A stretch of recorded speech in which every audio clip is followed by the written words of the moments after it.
자, 우리는 지금 사람이 어떻게 구원받는가, 그에 대해서 세 번째 시간으로 구원에 이르는 길은 무엇이냐, 어떻게 우리가 구원을 이루어 가는가 하는 것을 배우기를 원합니다.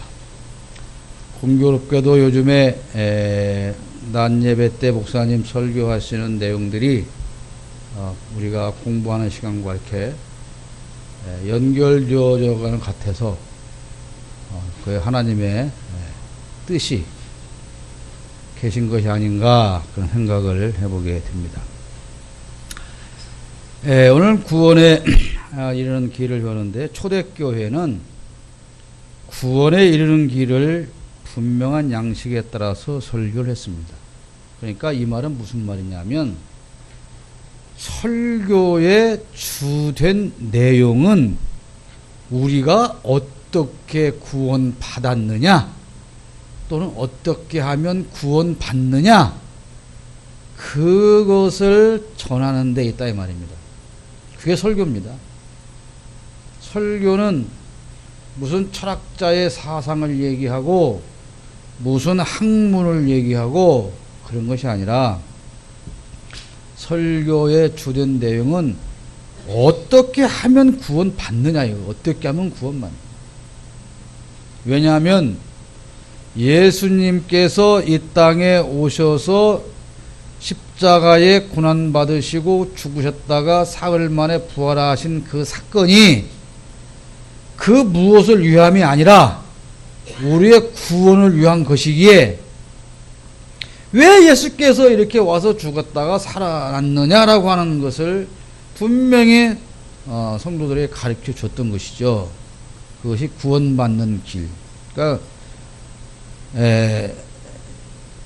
기독교 선진국이라고 하는 나라들에서 그 사람들이 기독교의 문화를 통해서, 신앙을 통해서 놀라운 발전을 해서 선진국을 이루었지만, 공교롭게도 선진국을 이루고 나서는 그 뒤부터는 이 구원에 관해서 메시지 증거가 사라지겠다고 하는 것이죠. 그런데 더 안타깝게도 한국 교회가 그 뒤를 따라가고 있다고 하는 것입니다. 강단에서 외쳐져야 하는 것은 회개하라고 하는 것이고요, 어떻게 하면 구원받느냐라고 하는 것이 되어져야 되는데, 우리 한국 교회도 이제 이미 그런 내용들이 사라져가고 있는 것이죠. 구원의 기초는 예수님의 죽으심과 부활입니다. 예수님의 죽으심과 부활이 없이 구원은 이루어질 수가 없는 것이고, 구원의 초청은 회개와 믿음이고, 구원의 약속은 죄사함과 성령을 주신다는 것인데, 이것을 하나씩 지금부터 공부를 하고자 하는 것입니다. 예수님의 죽음이 구원의 기초가 되는데, 그리스도의 죽음이 없었다면 구원에 대한 아무런 근거가 없다는 것이죠. 따분하죠? 보리밥도 배불리 잡수셨고, 방구는 뽕뽕 나오려고 했었고, 안 그래도 졸려 죽겠는데 아무 재미도 없는 것을 앞에서 갖고 나와서 뭘 해보겠다고 하고 있으니, 여러분들이 얼마나 지금 앉아있는 게 고통스러운지 제가 압니다. 그러나 지옥보다는 낫습니다. 눈 좀 뜨세요 다들! 집에 가서 자고. 뭐 이 시간에 졸음 하나 못 얘기해가지고 뭘 하겠다. 눈 떠요! 지금도 감어!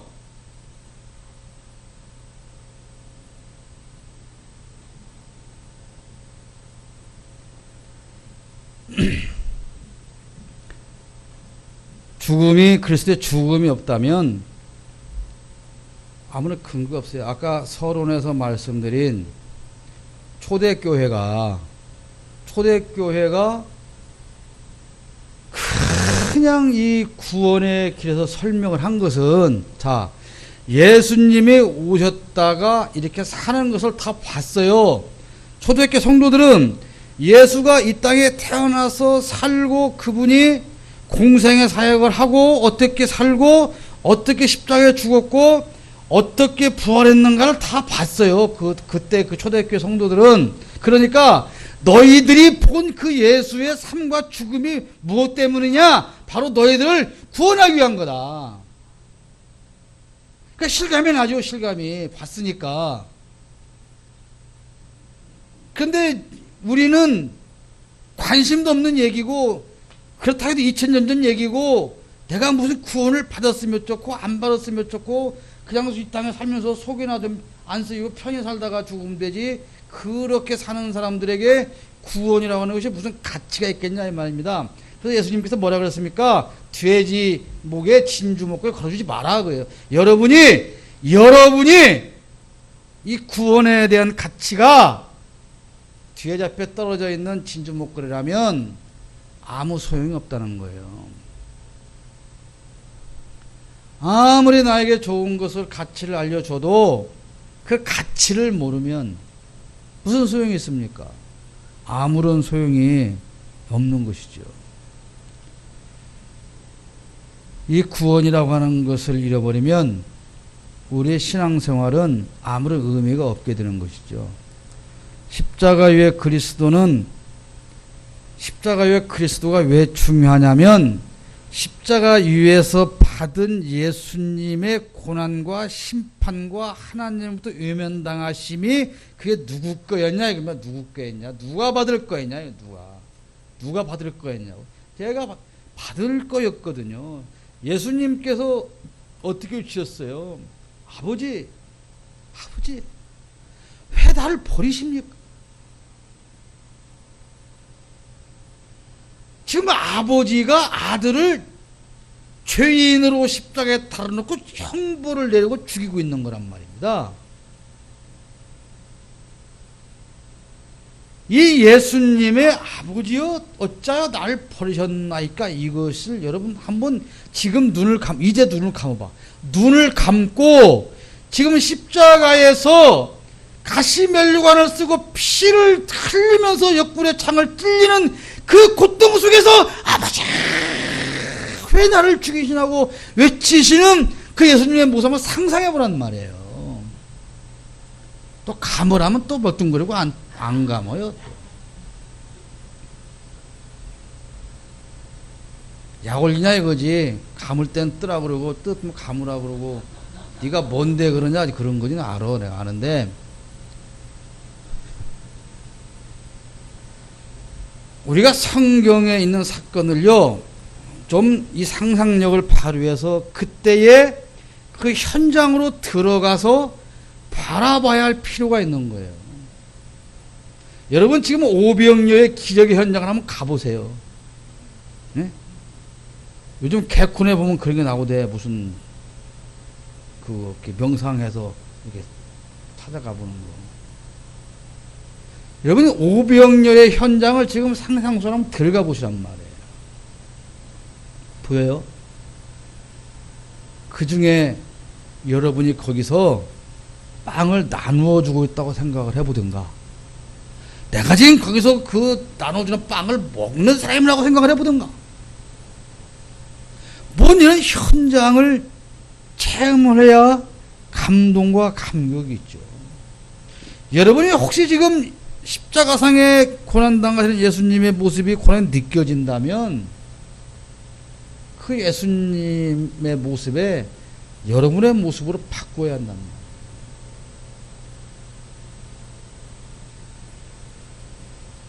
온전히 우리가 받아야 할 심판 중에서 예수님 다 받았는데 예수님이 당한 고통 중에 가장 큰 고통이 뭘 같습니까? 창으로 찔린 것이었을까요? 가시멜류관에 쓰인 것이었을까요? 그 유대인과 로마 군인들의 조롱이었을까요? 그거 아닙니다. 하나님으로부터 외면당했다는 거예요.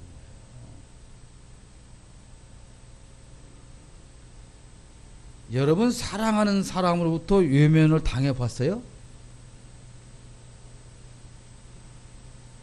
생전 연애 한 번도 못 해본 사람들, 생전 실연도 한 번 안 당해본 사람들, 에이고 재미없어.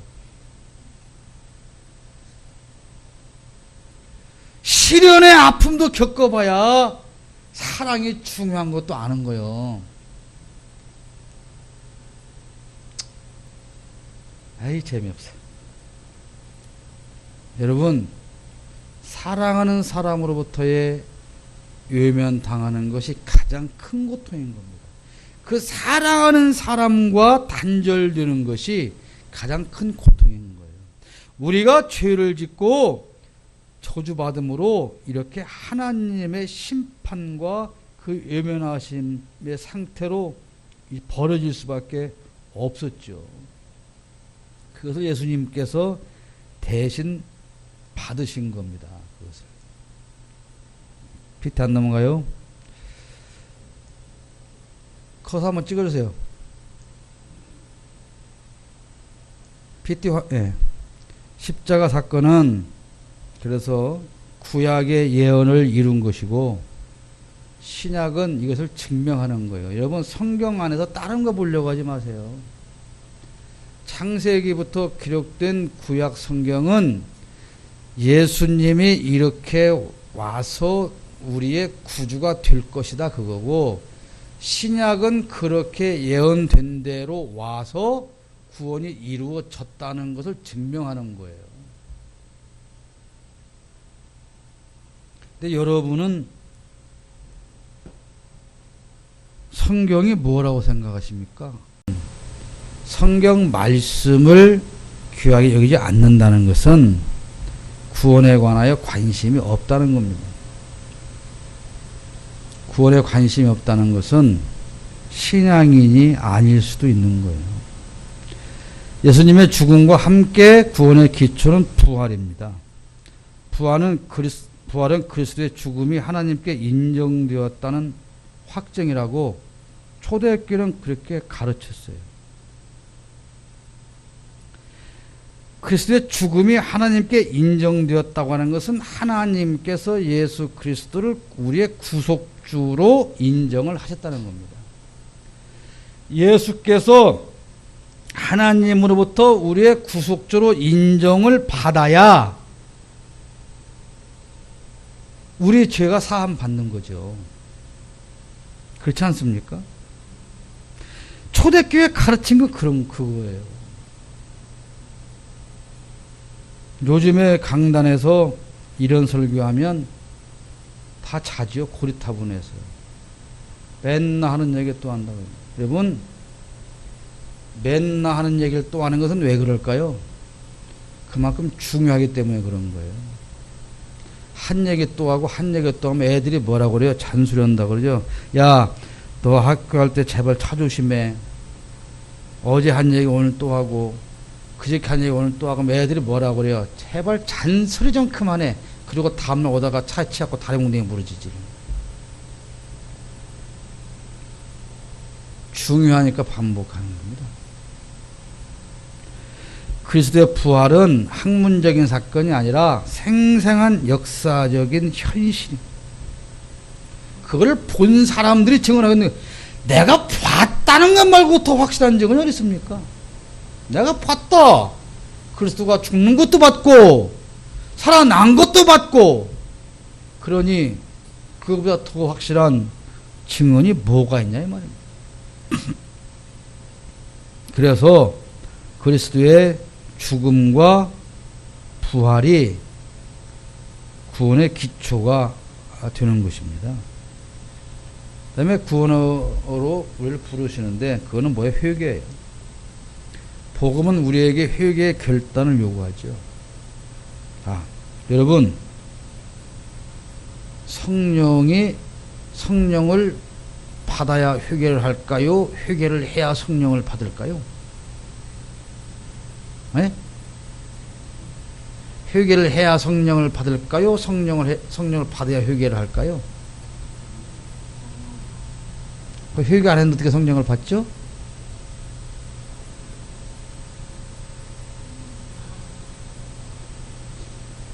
회개를 안 했는데 어떻게 성령을 받죠?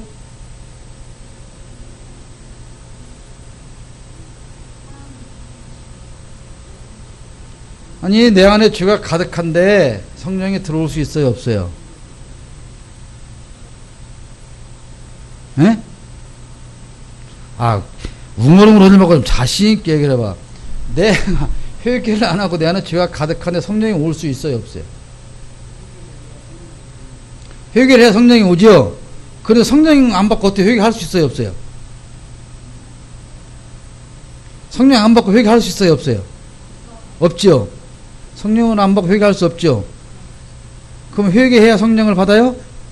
그럼 성령이 없는데 어떻게 회개를 해요? 이게 신학적인 입장에서 순서를 정해놓은 것 뿐이지, 그것은 동시에 일어나는 거예요. 동시에.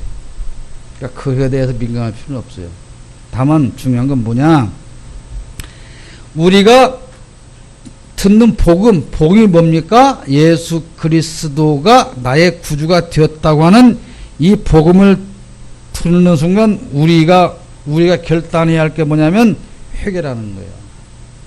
물론 그 회개를 내 힘으로 드는 건 아니죠. 자, 이 대표적인 회개를 한 주인공이 누굽니까? 삭개오라는 사람이죠. 삭개오의 회개가 뭐가 중요할까요? 왜 중요할까요? 삭개오의 회개의 핵심은 이거예요. 내가 지금까지 이렇게 살았는데 앞으로는 이렇게 살겠습니다. 회개는 삶의 방향과 태도를 완전히 바꾸는 거예요. 내가 다시 한번 잘해보겠습니다. 용서해주세요. 그게 아니에요. 모든 가치관과 삶의 방향과 태도가 다른 길을 가는 걸 말합니다. 다른 길. 여러분, 사람이 변합니까? 사람이 변하던가요? 안 변해요. 요즘 제가 가끔 쓰는 속담이 그런 게 있어요. 흰개꼬리 3년 시궁창에 묻었다 빼도 검어지지 않는다고 하잖아요. 왜 안 바뀔까요? 왜 안 바뀔까요? 여러분의 잔소리로 교육으로 사람의 인성이 바뀌던가요? 안 바뀌어요. 왜 그럴까요? 본질이 안 바뀌었기 때문에 그런 거예요. 가치관이 안 바뀌어 있기 때문에 그런 거예요. 가치관을 바꾸지 못한 상태에서 내가 아무리 말로 앞으로는 그렇지 않겠다라고 하는 것은 절대 행동으로 나타나지 않습니다. 그렇기 때문에 회개라고 하는 것은 내 가치관을 바꾸는 거예요. 내가 예수 믿기 전까지는 누굴 위해 살아요? 날 위해 살아요. 나의 이익을 위해서라면 수단과 방법을 가르지 않고 사는 게 나였어요. 그게 누굽니까? 그게 삭개오였어요. 그런데 예수님을 만나고부터 회개를 하는데 회개의 내용이 뭐예요? 이제 예수님을 만났으니 이전처럼 살지 않고 예수님이 원하는 삶을 살겠다는 거예요. 그러니까 어떻게 돼요? 행동이 바뀌어지는 거죠. 회개는 그런 겁니다. 내가 다시는 그러지 않을게요 라고 말할 때 그거는 대부분 진심으로 하는 말이에요. 그런데 진심으로 하는 말이지만 또 같은 행동을 할 수밖에 없는 것은 가치관이 변하지 않았기 때문에 그럴 수밖에 없다는 거예요. 가치관이 안 바뀌니까 계속 자고 있잖아.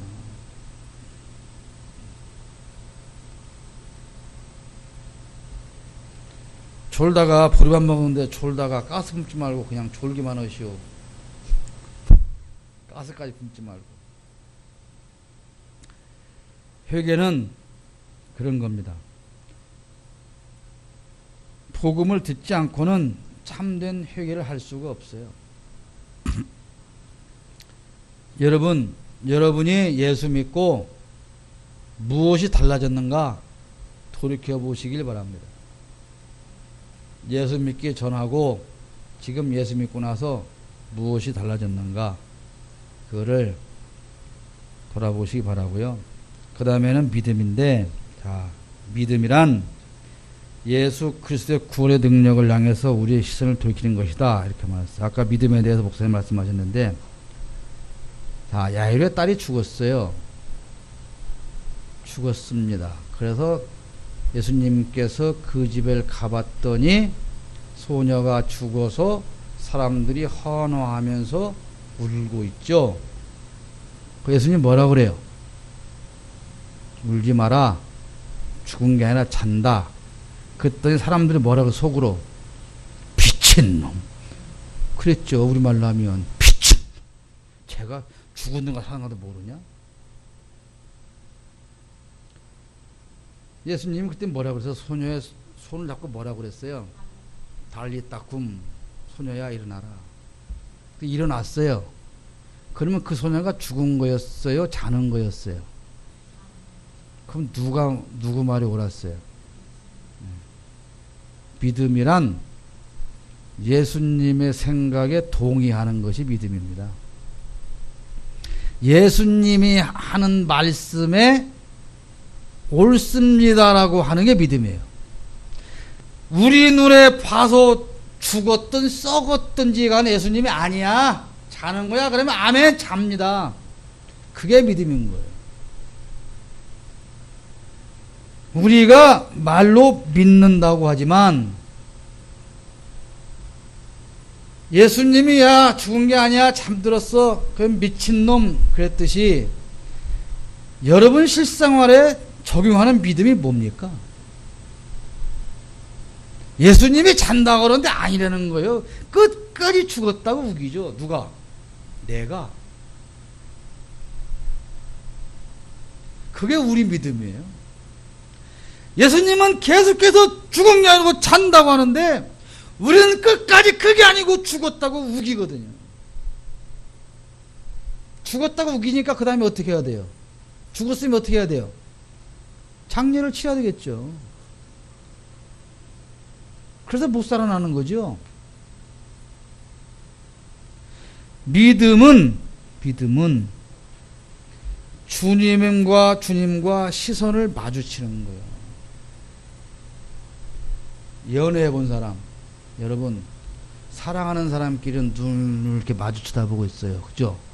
응? 서로가 눈을 마주 쳐다보고 있어요. 아주 그윽한 눈빛으로, 사랑에 가득한 눈빛으로 눈을 쳐다보고 있는 게 사랑인 거예요. 그걸 왜 쳐다볼까요? 그게 믿음인 거예요. 예수님을 사랑한다는 것은, 예수님을 믿는다는 것은 그 예수님의 시선과 내가 함께 그 시선을 맞추어 가는 거예요. 예수님과 함께 바라보는 거예요. 예수님의 시각에서 나도 바라보는 거예요. 그것이 예수를 믿는다는 거예요. 여러분 믿을 수 없는 사람하고 여러분 눈을 맞춥니까? 절대 못 맞춰요. 믿음은 생각을 같이 하고 시선을 마주치는 거예요. 그것이 믿음이에요. 부끄러움 없이 사랑하는 사람과 눈을 마주칠 수 있을 때 그게 진짜 사랑이고 그게 믿음인 것입니다. 예수님과 그런 관계를 회복하시길 바랍니다. 믿음은 뭡니까? 신뢰하고 깊이 사랑하고 따르는 거예요. 여러분 어린아이들한테, 특히 유치부 이런 아이들한테 부모들이 뭘 강조합니까? 너 길에서 모르는 아저씨가, 모르는 사람들이 가자면 절대 가지마. 그걸 가르치죠. 왜 그래요? 그 사람을 믿지 말라는 거잖아요.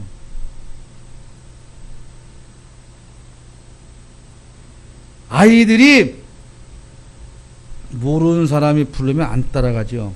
왜? 신뢰하지 못하니까. 그러나 부모가 부르는데 나는 엄마를 못 믿어요. 왜냐하면 엄마가 날 팔아먹을 줄 어떻게 알아요? 그러면 엄마를 안 따라가는 거죠. 엄마가 나를 유교해가지고 아빠한테 돈 받아먹을 줄 어떻게 알아요? 그럼 안 따라갈 거 아니에요. 믿음은 따라가는 거예요. 따라가는 거. 그 뒤를 따라가는 거예요. 누구 뒤를? 예수님의 뒤를 따라가는 거예요.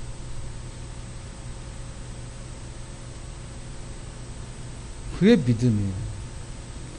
여러분 모르는 사람이 따라오라면 따라갑니까? 못 따라가는 거죠. 안 따라가면 안 되는 거예요. 우리가 신앙생활 하면서 헌신을 하는데 헌신과 믿음은 다른 겁니다. 믿음 없이도 일은 얼마든지 할 수 있어요. 그러니까 중요한 건 뭡니까? 열심히 헌신해야 되는데 그 원동력이 믿음에서 나와야 한다는 거예요.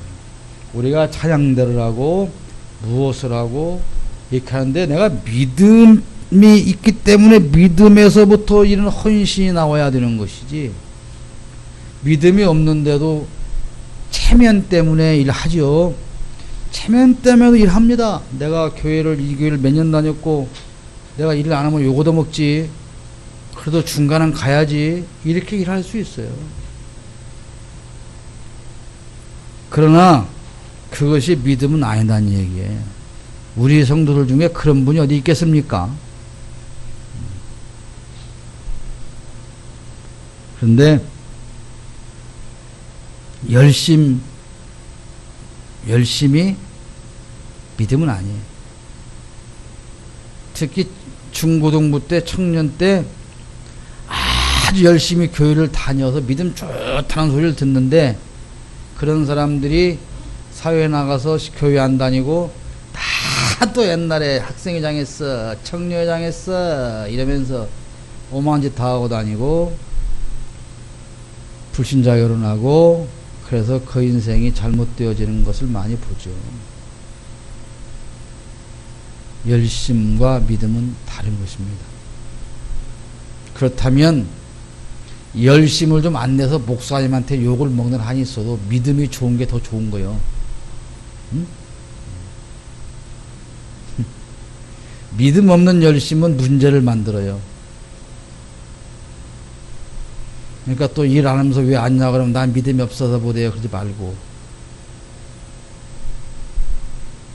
말귀를 잘 얻어야 돼. 잘. 오늘 아침에 장경동 목사님 설교 중에 이런 예가 있었어. 어떤 남자가 나만큼이나 여자들 복이 많아갖고 인기가 좋았대. 뭐야 그 표정은 지금. 웃긴다는 얘기요? 결혼을 할 때가 됐는데 자기 남자 결혼하자는 여자가 3명이 있었대. 3명이. 그래서 이 남자가 돈 좀 있었나 봐. 누구를 택할까 하고 각자 1,000,000원씩을 나눠줬대. 그랬더니 어떤 맨 처음 1,000,000원을 받은 여자는 1,000,000원 가지고 다 자기 몸을 감고 왔대. 가방으로, 옷으로. 두 번째 여자는 자기 건 하나 안 사고 남자 것만 다 사갖고 왔대. 세 번째 여자는 1,000,000원 가지고 그걸 재택해서 1억을 만들었대. 누구하고 결혼을 했겠냐 이거지, 이 남자가.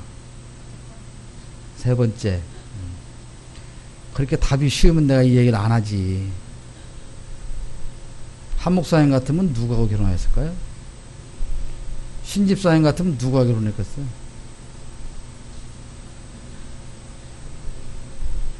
나한테 물어봐. 나 같으면 누가 결혼했겠는가? 이쁜 여자하고 했지.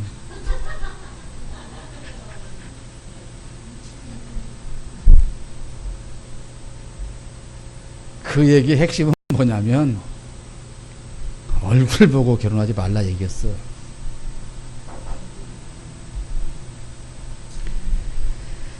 그래도 여전히 주무시는 분은 주무시는군요. 장가라 가면 네가 갔지 내가 가냐. 나하고는 아무 상관이 없다. 예, 됐습니다. 여러분, 우리가 겉으로 얼마든지 할 수 있어요. 그러나 하나님이 우리에게 원하시는 것은 믿음이라는 것이죠. 믿음 있는 성도 여러분 되시기를 축복합니다. 그 다음에 우리에게 하나님이 약속을 주신 게 있는데 뭐냐면 복음을 들은 사람이 준 약속이 두 가지가 있어요. 첫째는 죄를 용서해 주시겠다는 약속이에요. 용서받았다는 것은 새로운 삶이 시작되었다는 것입니다.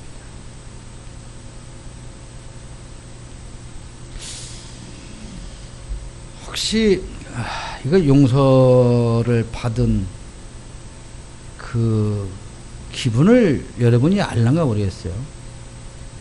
내가 뭔가 죄를 지어가지고, 특히 어렸을 때는 부모님 모르게 죄를 지었어. 부모님 뭐 지갑 돈을 훔쳐다가 썼어. 결국 그것이 들통날까봐 전전긍긍하고 조바심을 내서 집에도 못 들어가. 재광이는 좀 그런 기억이 있지 않을까 싶기도 한데요. 없어요? 참, 난 재광이한테 물었어요. 엄마한테 물은 게 아니고. 참다. 우리 아들은 절대 그런 애가 아니요. 이러면. 그래서 들킬까 전전긍긍했는데 나중에 보니까 엄마 아빠 다 알고 있어. 그러면서 야, 내가 다 알고 있어. 근데 용서해 줬으니까 다시는 그러지 마. 이 말을 듣는 순간 아이는 날아갈 것처럼 기분이 좋은 거예요. 여러분들은 착해서 뭐 그런 적이 전혀 없다 그러니까 이해가 안 되겠지만 나는 그런 기억이 있어요. 난 나쁜 놈이니까. 그래, 여러분 착한 거 해. 난 나쁜 거 하려니까. 용서. 여러분, 내가 감당할 수 없는 빚을 졌다가 그 탕감이 되었을 때의 기쁨. 여러분, 신용불량 걸렸다가 그거 탕감 받아봤어요? 안 해봤으면 말을 말어. 제가요, 세상에 집전 하나를 내 이름 못 넣다가 어느 날 이제 제 사무실에 제 이름으로 전화 신청했는데 아무 소리 없이 놔주고 가는 거야, 전화를. 그래서 내가 깜짝 놀라가지고 조회해봤더니 이 신용조회가 불량이 풀린 거야.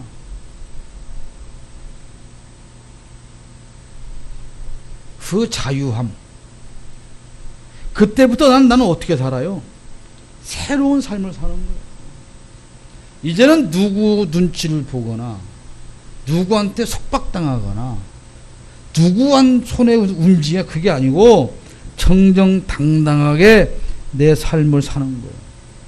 왜? 이제 빚이 없으니까. 나는 이제 죄인이 아니니까. 하나님이 우리를 용서하셨기 때문에 우리는 하나님과 교제를 나누고 그분의 백성이 되는 거예요. 이게 바로 뭡니까? 용서받은 새로운 삶인 거예요. 근데 신용불량이 해결돼가지고 이제 전화기도 내 안대로 뽑을 수 있는데 아직도 전화국만 가서 전화 신청하려면서 벌벌 떨어 내 이름 나올까 말까 이러고 있으면 그건 바보 아닙니까? 우리는 그렇게 살고 있다는 얘기예요. 두 번째 약속은 성령을 선물로 주겠다. 여러분, 하나님이 우리에게 주는 선물 중에 가장 큰 선물이 뭔지 아세요? 로또? 이었으면 좋겠죠. 성령입니다. 하나님이 우리를 구원하시고 주신 최고의 선물은 성령이에요. 알긴 알아요. 왜냐하면 성령이 없이는 하나님과 내가 아무런 상관이 없어요. 우리가 예수 믿고 성령께서 내 안에 계신 것. 그거 다시 말하면 예수께서 내 안에 계신 것. 예수와 내가 하나가 되었다는 것. 여러분, 이 남녀가 서로 사랑을 했어. 결혼 약속을 했어. 그랬더니 아버지 어머니 상견례를 가다 보니까 야, 너희들은 결혼 안 되겠다. 왜 안 됩니까? 노미오와 줄리엣의 가정이다. 안 되겠다. 반대를 해. 근데 그 모든 반대를 다 물리치고 결국 부모를 설득해서 결혼을 했어요. 그 둘이 하나가 되었어요. 그 사람들이 기쁘겠어요? 안 기쁘겠어요? 그런 결을 안 해봤으니 알 수가 없겠지. 기쁘겠죠. 근데 기쁜 게 왜 기쁘겠어요? 사랑하는 사람과 내가 하나가 되었다는 기쁨이에요. 사랑하는 사람과 내가 함께 살게 되었다는 기쁨인